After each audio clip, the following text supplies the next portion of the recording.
7 important habits in marriageable men.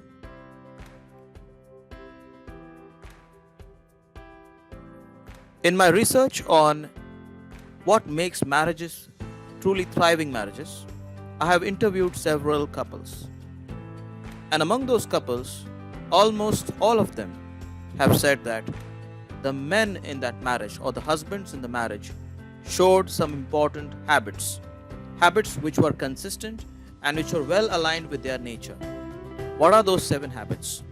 Well, not only did I find those 7 habits, but I also realized on further speaking to them, asking a few probing questions, what I further realized is that these men already had those habits. They already perfected those habits even before marriage. And that was one of the factors as to why and how they were able to attract their future spouse. Needless to say, when I interviewed the wives, they told me something amazing. All of them agreed that these 7 habits, which I collated and I gathered from all these different interviews, were definitely fundamental in keeping their marriage holy, thriving, and awesome. I'm sure you are curious to know what these 7 habits are. Let's take a look. Habit 1. These men always took initiative in every project that they handled. They were proactive and they took initiative. They did not rely on the ideal time or the situation. They were always first to take the leadership, to take action, and to take responsibility.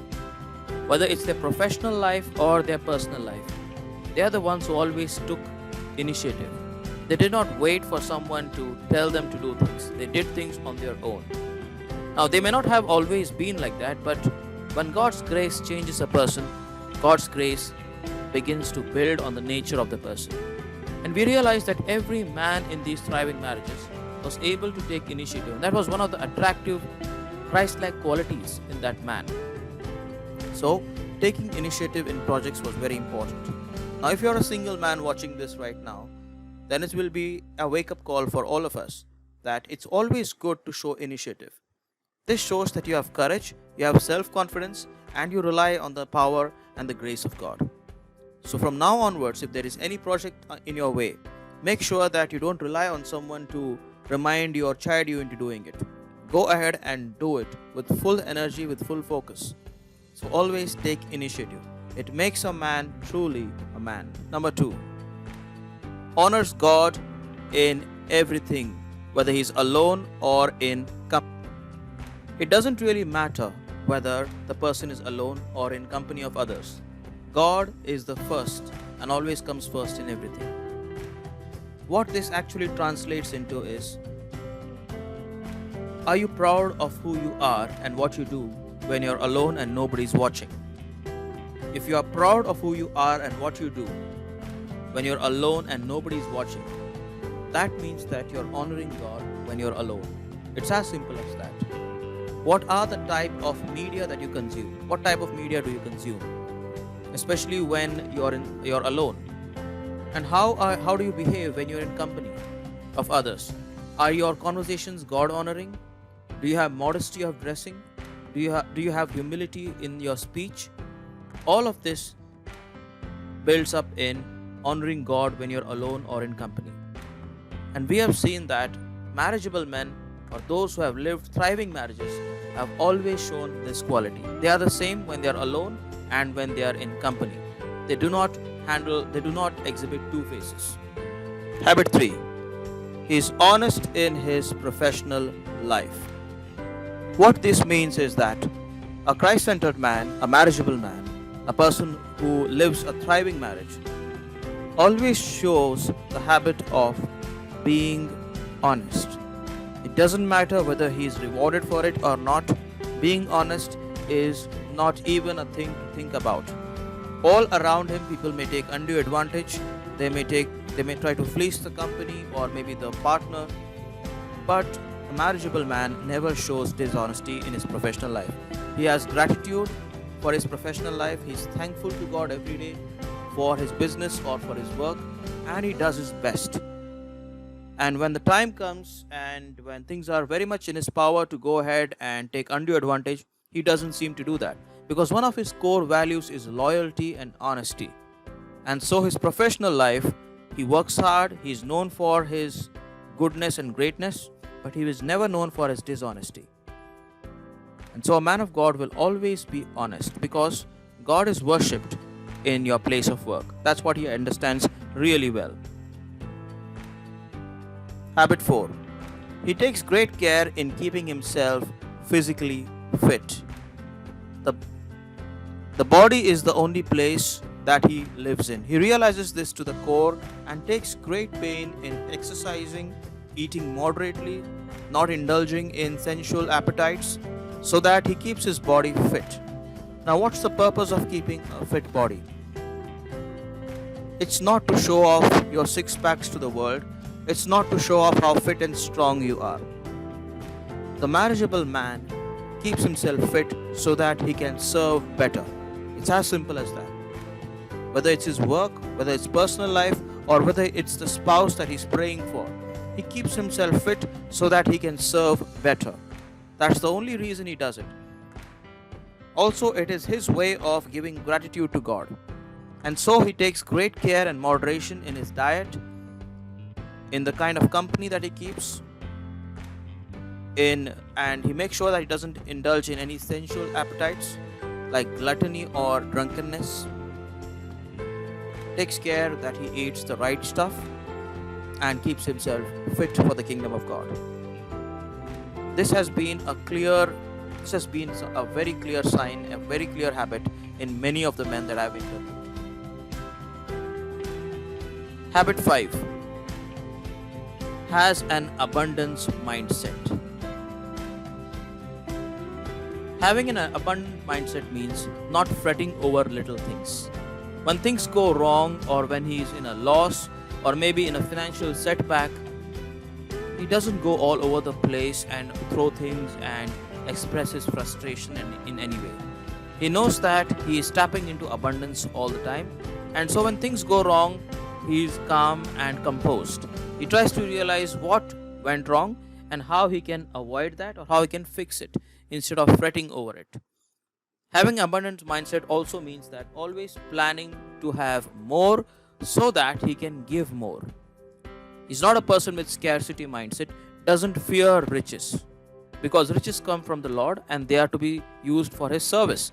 And this is very clear. The wealth mindset of a marriageable man is that he makes wealth, he multiplies wealth so that he can use it to do good in the world. Not only for his family, but also for his other social obligations, like taking care of weaker people, making sure that everyone gets a good chance in this life. 6 is about being empathetic. Practices. The marriageable man realizes that empathy is the bedrock of every powerful character. Without empathy, without walking in the other person's shoes, one can never really serve God in the neighbor. One can never really love the neighbor as he loves himself. And this is what he realizes. And so you'll find a marriageable man involved in many ministries or sometimes even in any sort of service, so that he empathizes with those who are probably not having a good time at this very moment, going through crisis. And so he helps them and he understands that pain. When he himself is in a crisis, he networks with other men who can help him out. So there is a high level of empathy when it comes to a marriageable man. Now this is a very important quality, because if empathy is lacking, the extreme of empathy, that is the other side, that is having no empathy, means being a narcissist. And we have seen that many families have broken because men have been too proud, too narcissist, so that it has always been about my comfort, my life, and my time. Marriageable men are totally opposites. It's not about me, it's about you. That's how they do it. And so this percolates in every area of their life. Whether it's their profession or their personal life, they always tend to walk the extra mile and they always tend to be good to people. Their first attitude is of being good to people. They always practice empathy. They understand what other people need and they respond appropriately. Very, very powerful quality for a thriving marriage. The seventh and a very important one is he prefers to learn. A man truly ready for marriage is a man who's always learning. He reads a lot, he watches important modules to grow in his professional and personal life and also in spiritual life. He seems to be keen on learning and growing, no matter what the age. Because what he realizes is everyone needs to learn so that he can be of better use, not only to others, but also to understand himself. As Socrates says, know thyself. This is exactly what a person ready for marriage does, especially a man.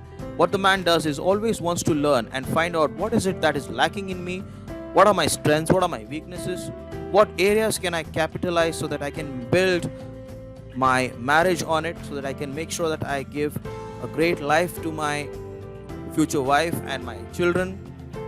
And so that is always on his mind. Even before marriage, he always tends to think about all the great things that he would like to do. And he realizes that this can happen only when he learns, when he invests time and resources in learning and growing.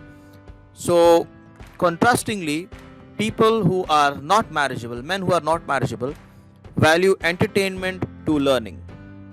So, since we have seen that people who are unmarriageable are always about themselves, they're full of themselves, they always tend to look for present comfort and they hate learning.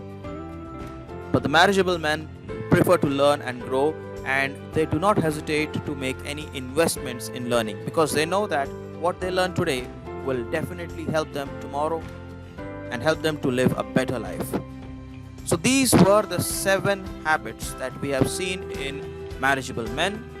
Even before they got married and after they got married, these were the 7 habits that have helped them to live a thriving marriage and a fulfilling life. Think about all these 7 habits. Would you like to add to these 7 habits? Or even if you have gone through these habits, which habits do you think are already seen in you? Which habits do you see in yourself? Which habits do you not see in yourself? And would you like to add those habits? Go ahead and live a fantastic life.